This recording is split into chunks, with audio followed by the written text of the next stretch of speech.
महाराष्ट्रासह देशभरात निरपराध लोकांचे घडणारे हत्याकांड आणि त्यामागे व्हॉट्सअपवरून पसरणाऱ्या अफवांचा हवाला देत सोशल चॅटिंग व्हॉट्सअपला सरकारने पहिल्यांदाच इशारा दिला आहे। व्हॉट्सअपने आपल्या व्यासपीठाचा वापर अफवा पसरवण्यासाठी होऊ देऊ नये।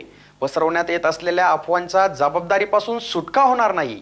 नजीकच्या काळात अशा प्रकार घडल्यास दंडात्मक कारवाईला सामोरे जावे लागेल, असा इशाराही सरकारने व्हॉट्सअपला दिला आहे।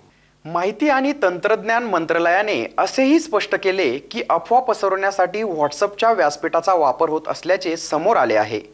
तंत्रज्ञान उपलब्ध असताना त्याद्वारे अफवांना आळा घातला पाहिजे। निरपराध लोकांची हत्या करण्याचे प्रकार समोर आले आहेत। यामागे अफवांच्या आधारे तथ्यहीन सामग्री आणि त्या आधारे लोकांना चिथावणी देणारे संदेश व्हॉट्सअपवर फिरत असल्याचे आढळून आले। महाराष्ट्र, कर्नाटक, त्रिपुरा, आसाम, पश्चिम बंगालमध्ये घडलेल्या घटना मन सुन्न करणाऱ्या आहेत। अशा प्रकारात कायदा सुव्यवस्था पाहणाऱ्या संस्था दोषींविरुद्ध कारवाई करतात, परंतु व्हॉट्सअप सारख्या व्यासपीठावरून अफवा पसरवण्याचा प्रकार खपवून घेतला जाणार नाही, असेही यावेळी सुनावण्यात आले। अफवा, खोट्या बातम्या तसेच काही वेळापुरत्या प्रकाशित केल्या जाणाऱ्या संदेशांना लगाम घालावा। अफवा लोकांपर्यंत पोहोचवण्याआधीच त्यामागे असलेल्या लोकांची ओळख पटवून तंत्रज्ञानाच्या माध्यमातून व्हॉट्सअपने हा प्रकार तात्काळ थांबवावा। अशा बाबतीत व्हॉट्सअप अथवा अन्य सोशल प्लॅटफॉर्म जबाबदारीतून पळ काढू शकत नाही, असेही सरकारने बजावले आहे। त्यामुळे आता सोशल नेटवर्क वापरणाऱ्या अथवा व्हॉट्सअपवर विविध ग्रुप स्थापन करणाऱ्या ग्रुप ॲडमिनला देखील यातून संदेश दिला जात आहे की कुठल्याही प्रकारच्या अफवा, खोट्या बातम्या आपल्या ग्रुपमध्ये प्रसारित होणार नाही, याची काळजी आता स्वतः व्हॉट्सअप वापरणाऱ्यांनी देखील घ्यायची आहे। अन्यथा कायदेशीर कारवाईला सामोरे जाण्याची वेळ देखील आपल्यावर येऊ शकणार आहे।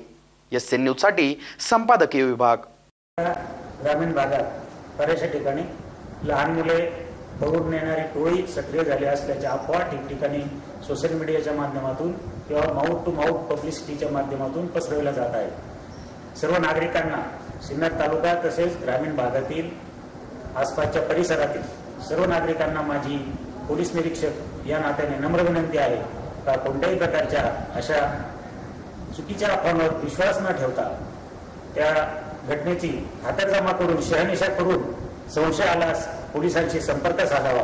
तात्काळ योग्य ती मदत करण्यात येईल आणि कायदा व सुव्यवस्थेचा प्रश्न कुठल्याही ठिकाणी निर्माण होणार नाही याची दक्षता घेण्याबाबत मी सर्व नागरिकांना विनंती करतो। नाशिक ग्रामीण पोलीस दलाच्या वतीने सर्व जनतेला आवाहन करण्यात येते की बऱ्याचशा गावांमध्ये अशा अफवा पसरत आहेत की चोर आले आहे, मुले चोरणारी टोळी आली आहे। अशा कुठल्याही अफवांवर विश्वास ठेवू नये।